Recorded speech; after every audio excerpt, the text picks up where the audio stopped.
जिंदगी में निर्णय लेना बहुत जरूरी होता है।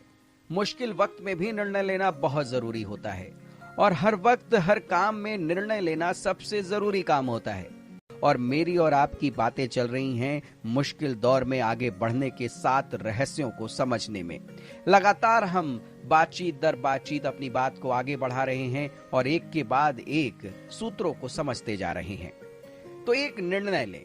सफलता और असफलता दोनों ही निर्णय हैं। एक बार जब आपकी भविष्य दृष्टि सही जगह पर आ जाती है तो आपको ठान लेना चाहिए कि आप विपत्ति के बावजूद भी जीतते जा रहे हैं। सच्चाई ये है कि सफल व्यवसायी सफल होने का चुनाव करते हैं। वे समझते हैं कि निर्णय और चयन सफलता के फार्मूला के अखंड हिस्से हैं। चाहे सामने कोई भी विपत्ति हो, इससे उबरने और विजयी होने का निर्णय लेते हैं। आपको किसी भी विपत्ति से उबरने के लिए अपने व्यवसाय के लिए जो निर्णय लेने होंगे उनमें ये सभी शामिल हैं। सबसे पहली बात ये ध्यान रखनी चाहिए कि मेरे सलाहकार कौन है। जो नकारात्मक सलाहकार विपत्ति पर ध्यान केंद्रित करते हैं वे उससे उबरने में आपकी मदद नहीं करेंगे। आपको सकारात्मक सलाहकारों के साथ जुड़ने का निर्णय लेना चाहिए जो आपकी भविष्य दृष्टि या सपने के अनुरूप सोचते हो। तो जो आपको पॉजिटिवनेस दें, जो आपको पॉजिटिव दिखाएं और भविष्य का एक राह दिखाएं, वही आपके लिए बेस्ट है। और जो नेगेटिव्स बताएं और ये कहें कि नहीं इसको करोगे तो ऐसा हो जाएगा ना, ऐसे लोगों से बचने की बहुत जरूरत है। दूसरी बात, क्या मेरा नया लक्ष्य पर्याप्त बड़ा है? आपके सामने विपत्ति है, इसका ये मतलब नहीं कि आप दोबारा छोटे से शुरू करें। पहले से बड़ी तस्वीर देखने का निर्णय लें। इसके बाद उस लक्ष्य के पीछे चलते हुए अपना रास्ता तय करें। तो सपने देखना बहुत जरूरी है, टारगेट्स बनाने बहुत जरूरी हैं और मुश्किलों से डरना नहीं है। पहले से बड़े टारगेट बनाएं, फिर देखिए ना रास्ते कैसे तय होते हैं अपने लक्ष्य तक। तीसरी बात, अपने लक्ष्य तक पहुंचने के लिए मुझे कौन से कदम उठाने होंगे, योजनाएं बनाएं और निर्णय लें कि आप अपने नए लक्ष्य तक पहुंचने के लिए स्पष्टता से क्या करने वाले हैं। मिसाल के तौर पर, अगर आपका लक्ष्य बिक्री को 33% बढ़ाना है तो लिख लें कि आप इसे हासिल करने के लिए क्या क्या करेंगे और इस लक्ष्य तक पहुंचने की समय सीमा क्या होगी। टारगेट सेट करना बहुत जरूरी है कि कुछ भी जो आप पाना चाहते हैं उसके लिए आपकी टारगेट क्या है, उसकी डेडलाइन क्या है, ये बहुत जरूरी है। टारगेट को पाने के लिए डेडलाइन सेट करना बहुत जरूरी है। कर्म करें। कर्म के बिना निर्णय सिर्फ एक भ्रम है और भविष्य दृष्टि के बिना कर्म बस एक दुविधा है। इसलिए भविष्य दृष्टि और निर्णयात्मक कर्म से संसार बदल सकता है। एक बार जब आप अपने नए कारोबार के स्वप्न को हकीकत बनाने के लिए विभिन्न घटक तय कर लेते हैं तो आपको उसमें से प्रत्येक पर काम करना चाहिए।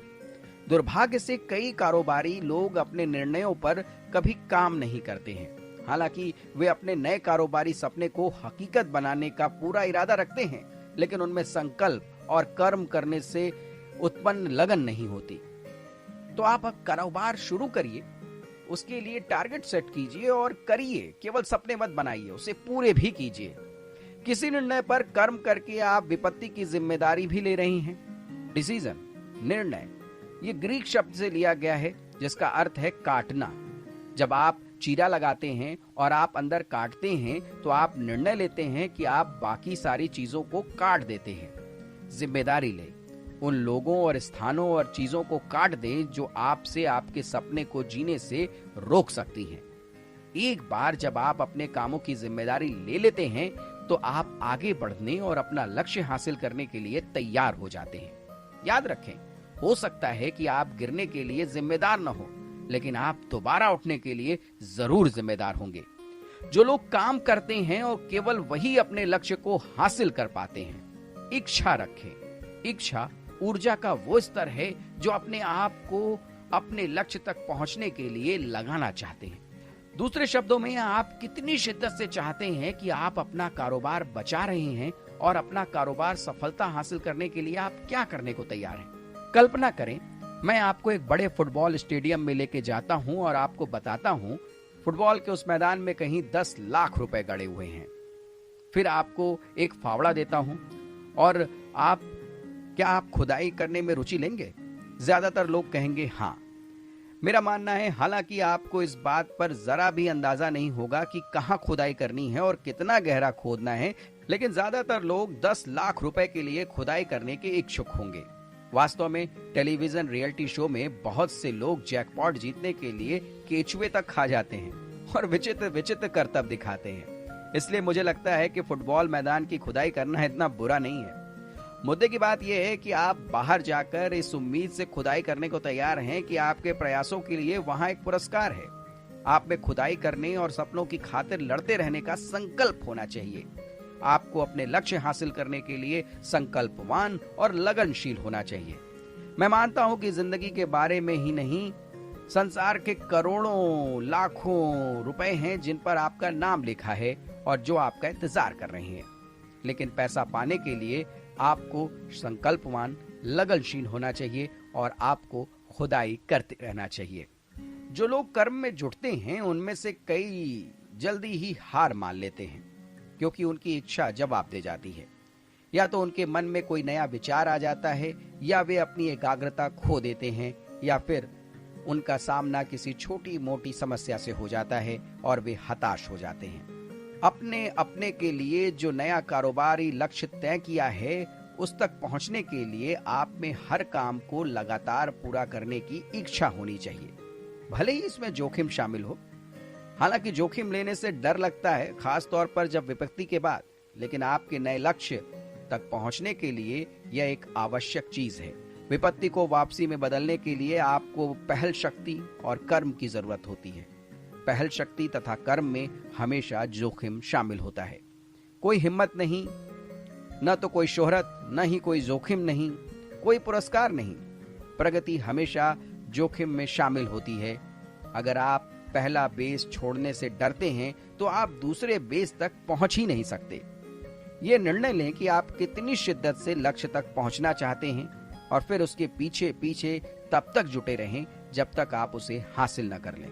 याद रखें, विपत्ति अगर वाला मामला नहीं है, वो तो कब वाला मामला है। जब कोई विपत्ति आपके जीवन में आती है तो आपको ये चेतन निर्णय लेने की जरूरत होती है कि आप इसे समस्या के रूप में नहीं, बल्कि इसे सीखने के रूप में देखेंगे।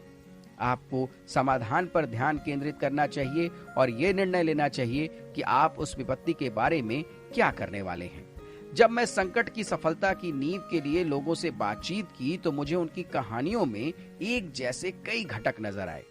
भविष्य दृष्टि, निर्णय, कर्म, इच्छा, इन सरल कदमों पर शोध किया जिसे हमारे संकटों को विजय में बदलने के लिए हमारी रोजमर्रा की गतिविधियों में लागू किया जा सकता था। इस तरह मैंने संकटों को विजय में बदलने के लिए 12 कदमों की एक योजना बनाई है। ये 12 कदम क्या हैं? इनके बारे में मैं अभी आपको नहीं बताऊंगा। अभी आपको इसके लिए करना होगा इंतजार।